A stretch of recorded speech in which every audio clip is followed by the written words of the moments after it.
हरे कृष्ण। प्रिय श्रोताओं, आषाढ़ मास आज से आरंभ हो चुका है। ये पावन समय देवताओं का योग जागृत होता है, साधना की ऊर्जा बढ़ती है और भक्तों का मन प्रभु की ओर खिंचने लगता है। हिंदी कैलेंडर के अनुसार आषाढ़ का महीना चौथा महीना होता है। ये मास केवल व्रतों और उपवासों का नहीं, बल्कि आत्मा के भीतर प्रभु के साक्षात्कार का अवसर है। आज से हम शुरू कर रहे हैं आषाढ़ मास की दिव्य कथाओं की ये पवित्र श्रृंखला, जिसमें हर दिन एक नई प्रेरणा, एक नई सीख और प्रभु से जुड़ने का एक नया माध्यम मिलेगा। इस शुभ प्रारंभ पर हम सब के लिए मंगल कामना करते हैं। जो पीड़ा में हैं उन्हें शांति मिले, जो भटके हुए हैं उन्हें मार्ग मिले और जो प्रभु की भक्ति में हैं उन्हें और अधिक गहराई मिले। और भगवान श्री कृष्ण से विनती है, हे प्रभु, हे श्री कृष्ण, हर मन में सच्ची भक्ति का दीप जले, हर घर में प्रेम, करुणा और सुख पले। तो चलिए इस आध्यात्मिक यात्रा की पहली कथा सुनते हैं पूरे मन और श्रद्धा से। और हाँ, वीडियो को लाइक करके इस पुण्य कार्य में आप सभी अपना योगदान भी जरूर दीजिएगा। आषाढ़ के महीने में देवशयनी एकादशी का व्रत किया जाता है। धार्मिक मान्यताओं के अनुसार देवशयनी एकादशी से भगवान विष्णु क्षीर सागर में शयन करने के लिए जाते हैं और इसी एकादशी से शुरुआत होती है चातुर्मास की। चातुर्मास में शुभ और मांगलिक काम नहीं किए जाते हैं। इस माह में बहुत सारे व्रत और पर्व हैं जो बहुत उत्साह के साथ मनाते हैं। ये व्रत और त्योहार कौन कौन से हैं, कब कब मनाए जाएंगे, इस बारे में आगे जानने से पहले जानते हैं आषाढ़ के महीने में क्या करना चाहिए और क्या नहीं करना चाहिए। इस पवित्र मास में भगवान शिव, भगवान विष्णु, माँ लक्ष्मी जी और सूर्य देव की पूजा की जाती है। साथ ही इस माह में भगवान जगन्नाथ की पूजा का भी महत्व है। इस महीने में हर दिन ब्रह्म मुहूर्त में उठकर स्नान आदि से निवृत्त होने के बाद सूर्य देवता को जल अर्पण करें, तुलसी जी की पूजा करें और मंत्र और जाप करें। ओम नमो भगवते वासुदेवाय, ओम नमः शिवाय, ओम राम दूताय नमः, ओम क्रीं कृष्णाय नमः और ओम राम रामाय नमः। इन मंत्रों का जाप विशेष लाभदायी होता है। आषाढ़ मास में दान, यज्ञ, व्रत, देव पूजा, पितृ पूजा करने से भाग्य का साथ मिलता है और सभी सुखों की प्राप्ति होती है। निर्धन और ज़रूरतमंद लोगों की जितनी हो सके सहायता करनी चाहिए। धन, कपड़ा, छाता, जल, अनाज आदि का दान करना चाहिए। इस मास में तीर्थ यात्रा करने का विशेष महत्व है। ऐसा करने से शारीरिक और आध्यात्मिक लाभ मिलता है। साथ ही इस महीने में सौंफ, हींग और नींबू का सेवन करने से शरीर स्वस्थ रहता है। क्या ना करें तो इस महीने में आप बैगन, मसूर की दाल, गोभी, लहसुन, प्याज, मांस, मछली, मदिरा या अन्य नशीले पदार्थों से दूर रहें। यहाँ तक कि इस महीने में पत्तेदार सब्जियों का भी सेवन नहीं करना चाहिए। ज़्यादा तली भुनी चीज़ों से बचना चाहिए। क्रोध, अहंकार आदि से दूर रहना चाहिए। किसी का अपमान न करें, अपशब्द न बोलें और अगर कोई घर पर आ जाए तो उस व्यक्ति को खाली हाथ ना लौटाएं। अब सुनिए आज की कथा। कथा प्रारंभ करने से पहले आइए हम सभी भगवान विष्णु की स्तुति इस प्रकार करें। प्रत्येक कल्प और अनुकल्प में विस्तार पूर्वक रचा हुआ ये समस्त मायामय जगत जिनसे प्रकट होता, जिनमें स्थित रहता और अंत काल में जिनके भीतर पुनः लीन हो जाता है, जो इस दृश्य प्रपंच से सर्वथा पृथक हैं, जिनका ध्यान करके मुनिजन सनातन मोक्ष पद प्राप्त कर लेते हैं, उन नित्य, निर्मल, निश्चल तथा व्यापक भगवान पुरुषोत्तम को मैं प्रणाम करती हूँ, जो शुद्ध आकाश के समान निर्लेप, नित्यानंदमय, सदा प्रसन्न, निर्मल, सबके आधार, सबके स्वामी, निर्गुण, व्यक्त और अव्यक्त से परे, प्रपंच से रहित, एकमात्र ध्यान में ही अनुभव करने योग्य तथा व्यापक है। समाधि काल में विद्वान पुरुष इसी रूप में जिनका ध्यान करते हैं, जो संसार की उत्पत्ति और विनाश के एकमात्र कारण है, जरा अवस्था जिनका स्पर्श भी नहीं कर सकती तथा जो मोक्ष प्रदान करने वाले हैं, उन भगवान श्री हरि की मैं वंदना करती हूँ। पूर्व काल की बात है। परम पुण्यमय पवित्र नैमिषारण्य क्षेत्र में बड़ा मनोहर जान पड़ता था। वहाँ बहुत सारे मुनि एकत्रित हुए थे। तरह तरह के पुष्प उस बढ़ा रहे थे। पीपल, पारिजात, चंदन, अगर, गुलाब तथा चंपा आदि अन्य बहुत सारे वृक्ष उसकी शोभा वृद्धि में सहायक हो रहे थे। तरह तरह के पक्षी, नाना प्रकार के मृगों का झुंड, अनेक पवित्र जलाशय तथा बहुत सी बावलियां उस वन को सुशोभित कर रही थी। ब्राह्मण, क्षत्रिय, वैश्य, शूद्र और अन्य जाति के लोग भी वहां उपस्थित थे। ब्रह्मचारी, गृहस्थ, वानप्रस्थ और सन्यासी सभी जुटे हुए थे। झुंड के झुंड गौएं उस वन की शोभा बढ़ा रही थी। नैमिषारण्य निवासी मुनियों का 12 वार्षिक अर्थात 12 वर्षों तक चालू रहने वाला यज्ञ आरंभ था। जौ, गेहूं, चना, उड़द, मूंग और तिल आदि पवित्र अन्नों से यज्ञ मंडप सुशोभित था। वहां होम कुंड में अग्नि देव प्रज्वलित थे और आहुतियां डाली जा रही थी। उस महायज्ञ में सम्मिलित होने के लिए बहुत से मुनि और ब्राह्मण अन्य स्थानों से आए हुए थे। स्थानीय महर्षियों ने उन सभी का यथायोग्य सत्कार किया। ऋत्विजों सहित वे सब लोग जब आराम से बैठ गए, तब परम बुद्धिमान लोमहर्षण सूत जी वहां पधारे। उन्हें देखकर मुनिवरों को बड़ी प्रसन्नता हुई। उन सब ने उनका यथोचित सत्कार किया।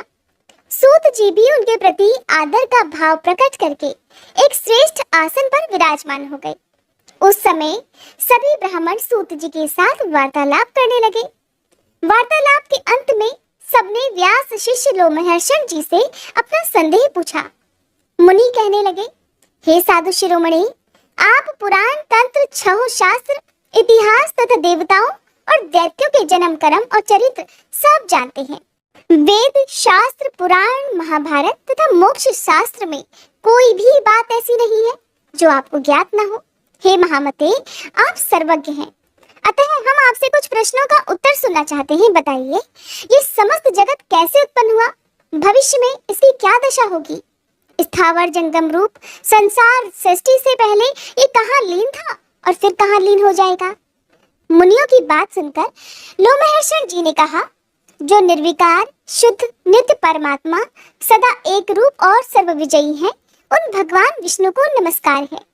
जो ब्रह्मा, विष्णु और शिव रूप से जगत की उत्पत्ति, पालन तथा संहार करने वाले हैं, जो भक्तों को संसार सागर से तारने वाले हैं, उन भगवान को प्रणाम है। जो एक होकर भी अनेक रूप धारण करते हैं, स्थूल और सूक्ष्म, सब जिनके ही स्वरूप हैं, जो कारण और कार्य रूप समझे जाते हैं तथा मोक्ष के हेतु हैं, उन भगवान विष्णु को नमस्कार है। जो जगत की उत्पत्ति, पालन और संहार करने वाले हैं, जरा और मृत्यु जिनका स्पर्श नहीं कर पाती, जो सबके मूल कारण है, उन परमात्मा विष्णु को नमस्कार है। जो वास्तव में निर्मल ज्ञान स्वरूप है, किंतु अज्ञानवश नाना पदार्थों के रूप में प्रतीत हो रहे हैं, जो विश्व की सृष्टि और पालन में समर्थ और उसका संहार करने वाले हैं, सर्वज्ञ हैं, जगत के अधीश्वर हैं, जिनके जन्म और विनाश कभी नहीं होते, जो अव्यय, आदि, अत्यंत सूक्ष्म तथा विश्वेश्वर हैं, उन श्री हरि को तथा ब्रह्मा आदि देवताओं को मैं प्रणाम करता हूँ। तत्पश्चात इतिहास पुराणों के ज्ञाता, वेद वेदांगों के पारंगत विद्वान, संपूर्ण शास्त्रों के तत्वज्ञ पराशर नंदन भगवान व्यास को, जो मेरे गुरुदेव हैं, प्रणाम करके मैं वेद के तुल्य माननीय पुराण का वर्णन करूंगा। पूर्व काल में दक्ष आदि श्रेष्ठ मुनियों के पूछने पर कमल योनि भगवान ब्रह्मा जी ने जो कथा सुनाई थी, वह पाप नाशनी कथा मैं इस समय कहूंगा। मेरी वह कथा बहुत ही विचित्र और अनेक अर्थों वाली होगी। उसमें श्रुतियों के अर्थ का विस्तार होगा। जो इस कथा को सदा अपने हृदय में धारण करेगा अथवा निरंतर सुनेगा, वह अपनी वंश परंपरा को कायम रखते हुए स्वर्ग लोक में प्रतिष्ठित होगा। जो नित्य सत सत्व रूप तथा कारणभूत अव्यक्त प्रकृति है, उसी को प्रधान कहते हैं। उसी से पुरुष ने इस विश्व का निर्माण किया है। मुनिवरों, अमित तेजस्वी ब्रह्मा जी को ही पुरुष समझो। वे समस्त प्राणियों की सृष्टि करने वाले तथा भगवान नारायण के आश्रित हैं। हे मुनिवरों, अब मैं आप सभी से ब्रह्मा जी ने अपने श्री मुख से जिस कथा का वृतांत सुनाया था, उसका वर्णन करने जा रहा हूँ। ध्यान पूर्वक सुनो। एक समय मुनियों ने कहा, हे भगवान, हमें तीर्थ की महिमा का विस्तार पूर्वक श्रवण करने पर भी तृप्ति नहीं होती। आप किसी गोपनीय तीर्थ का वर्णन कीजिए। मुनियों की बात सुनकर श्री ब्रह्मा जी कहने लगे, हे श्रेष्ठ ब्राह्मणों, पूर्व काल में देवर्षि नारद जी ने मुझसे यही प्रश्न पूछा था। उस समय मैंने प्रयत्न पूर्वक जो कुछ उनसे कहा था वही तुम्हें भी बतलाता हूँ। देवर्षि नारद ने पूछा था, हे जगतपते, स्वर्गलोक, मर्त्यलोक और रसातल में कुल कितने तीर्थ हैं तथा सभी तीर्थों में सदा कौन सबसे बढ़कर है? तो ब्रह्मा जी ने कहा, हे देवर्षि, स्वर्गलोक, मर्त्यलोक और रसातल में 4 प्रकार के तीर्थ हैं, देव, आसुर, आर्ष और मानुष। ये तीनों लोकों में विख्यात है। जम्बू द्वीप में भारतवर्ष तीर्थ भूमि है और वह तीनों लोकों में विख्यात है। हे पुत्र, वह कर्म भूमि है, इसीलिए उसे तीर्थ कहते हैं। पहले मैंने तुम्हें जो बताए हैं वे सब तीर्थ भारतवर्ष में ही है। हिमालय और विंध्य पर्वत के बीच 6 ऐसी नदियां हैं जिनका प्राकट्य ब्रह्मा, विष्णु तथा शिव इन देवताओं से हुआ है। इसी प्रकार दक्षिण समुद्र तथा विंध्य पर्वत के बीच में भी 6 देव संभव नदियां हैं। ये 12 नदियां प्रधान रूप से बतलाई गई हैं। गोदावरी, भीमरथी, तुंगभद्रा, कृष्णवेणी, तापी और पयोष्णी ये विंध्य पर्वत के दक्षिण की नदियां हैं। भागीरथी, नर्मदा, यमुना, सरस्वती, विशोका और वितस्ता ये विंध्याचल और हिमालय पर्वत से संबंध रखने वाली नदियां हैं। इन पुण्यमयी नदियों को देव तीर्थ बतलाया गया है। गए, कुल्लासुर, वृत, त्रिपुर, अंधक, हैमूर्धा, लवण, नमुची, श्रृंगक, यम, पाताल केतु, मय तथा पुष्कर इनके द्वारा आवृत तीर्थ आसुर कहलाते हैं। प्रभास, भार्गव, अगस्ती, नर नारायण, वशिष्ठ, भारद्वाज, गौतम और कश्यप इन ऋषि मुनियों द्वारा सेवित तीर्थ ऋषि तीर्थ है। अम्बरीश, हरिश्चंद्र, मांधाता, मनु, कुरु, कनखल, भद्राश्व, सगर, अश्यूब, नचिकेता, वृषाकपि तथा अरिंदम आदि मानव द्वारा निर्मित तीर्थ मानुष कहलाते हैं। ये सब यश तथा उत्तम फल की सिद्धि के लिए निर्मित हुए हैं। तीनों लोकों में कहीं भी जो स्वतः प्रकट हुए देव तीर्थ हैं उन्हें पुण्य तीर्थ कहा गया है। इसी प्रकार मैंने तीर्थ भेद बतलाए हैं। महादैत्य राजा बलि देवताओं के अजय शत्रु हुए। उन्होंने धर्म, यश, प्रजापालन, गुरु भक्ति, सत्य भाषण, बल, पराक्रम, त्याग और क्षमा के द्वारा वह सम्मान प्राप्त किया जिसकी तीनों लोकों में कहीं कोई तुलना नहीं है। उनकी बढ़ती हुई समृद्धि को देखकर देवताओं को बड़ी चिंता हुई। वे आपस में सलाह करने लगे कि हम बलि को कैसे जीतें। राजा बलि के शासनकाल में तीनों लोग निष्कंटक थे। कहीं पर आदि व्याधि अथवा शत्रुओं की कोई बाधा नहीं थी। अनावृष्टि और अधर्म का तो नाम भी नहीं था। स्वप्न में भी किसी को दुष्ट पुरुष का दर्शन नहीं होता था। देवताओं को उनकी उन्नति बाण की तरह चुभने लगी। बलि की कीर्ति रूपी तलवार से वे टुकड़े टुकड़े हुए जाते थे तथा उनके शासन रूपी शक्ति से देवताओं के समस्त अंग विदीर्ण हो रहे थे। अतः उन्हें कभी शांति नहीं मिलती थी। इस कारण देवता उनसे द्वेष करने लगे, उनके यश रूपी अग्नि से जलने लगे। अतः वे व्याकुल होकर भगवान विष्णु की शरण में गए। देवतागण भगवान विष्णु से कहने लगे, हे शंख, चक्र और गदा धारण करने वाले जगन्नाथ, हम पीड़ित हैं, हमारी सत्ता छिन गई है। आप हमारी ही रक्षा के लिए अस्त्र शस्त्र धारण करते हैं। आप जैसे स्वामी के होते हुए हम पर ऐसा महान दुख आ पड़ा है प्रभु।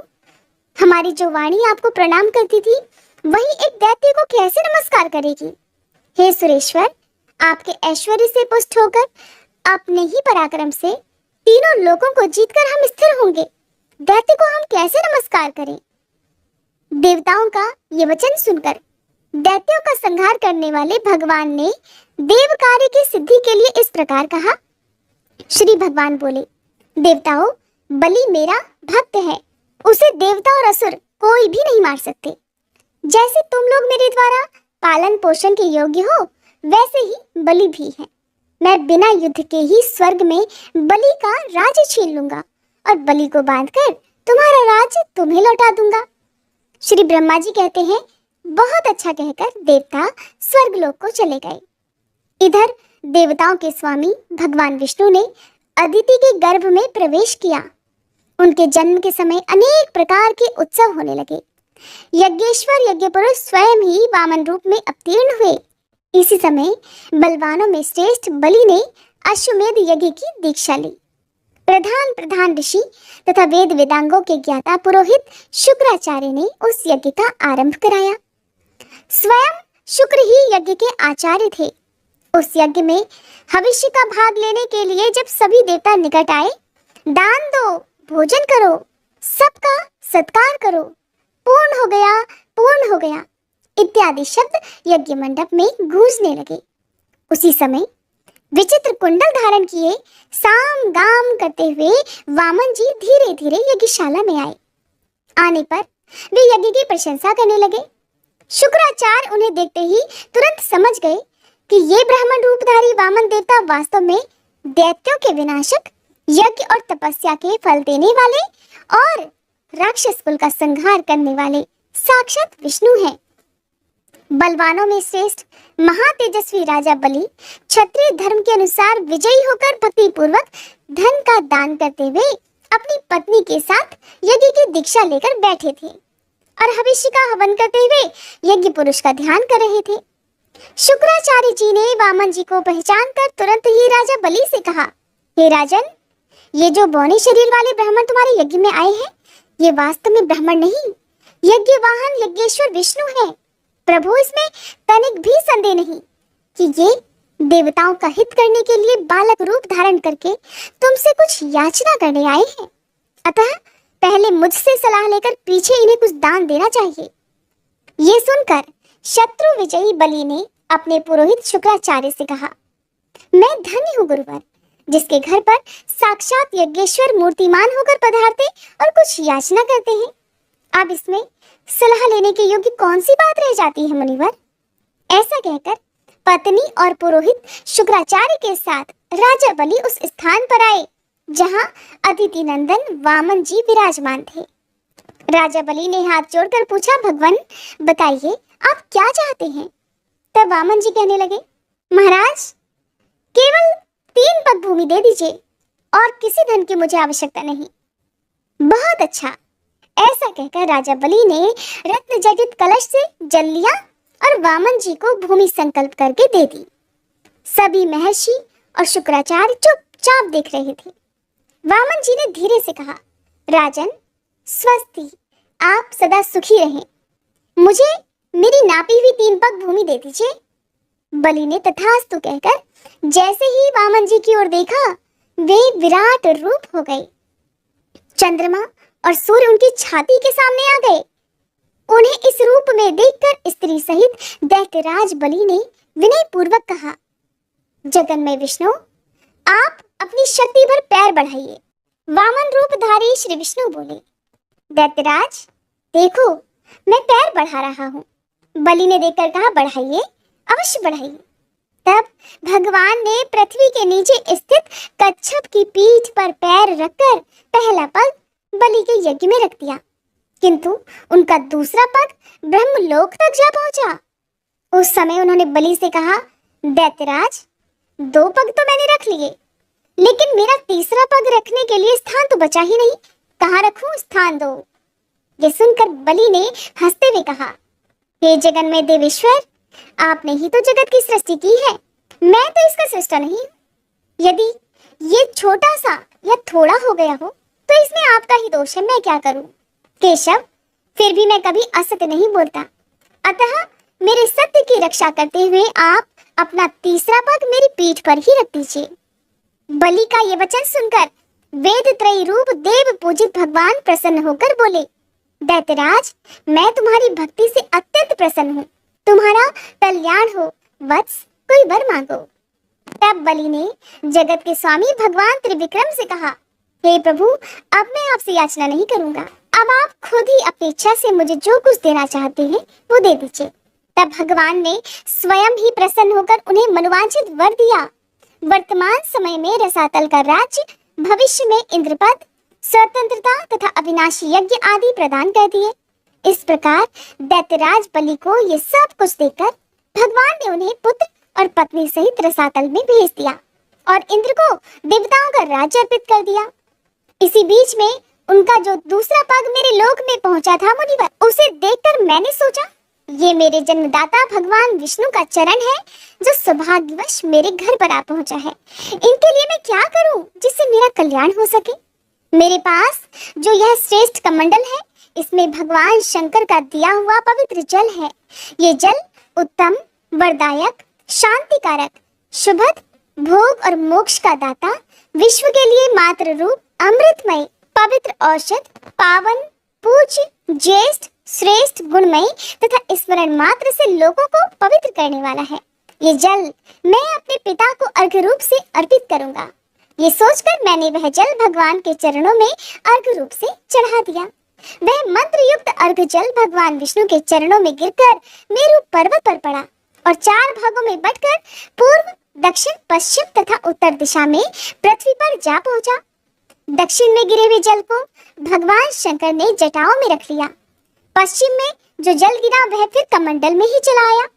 उत्तर में गिरे हुए जल को भगवान विष्णु ने ग्रहण किया तथा पूर्व में जो जल गिरा उसे देवताओं, पितरों और लोकपालों ने ग्रहण कर लिया। अतः वह जल अत्यंत श्रेष्ठ कहा जाता है। भगवान विष्णु के चरणों से निकलकर दक्षिण दिशा में गया हुआ जल जो भगवान शंकर की जटा में स्थित हुआ, पर्व के समय शुभोदय करने वाला है। उसके प्रभाव का स्मरण करने से समस्त अभिलषित वस्तुओं की प्राप्ति हो जाती है। इसके बाद मुनिवरों ने श्री ब्रह्मा जी से भगवान शंकर की जटा में जो दिव्य जल आकर स्थित हुआ उसके बारे में जानना चाहा, जिसका वृतांत आप आने वाले अध्याय में सुनेगा।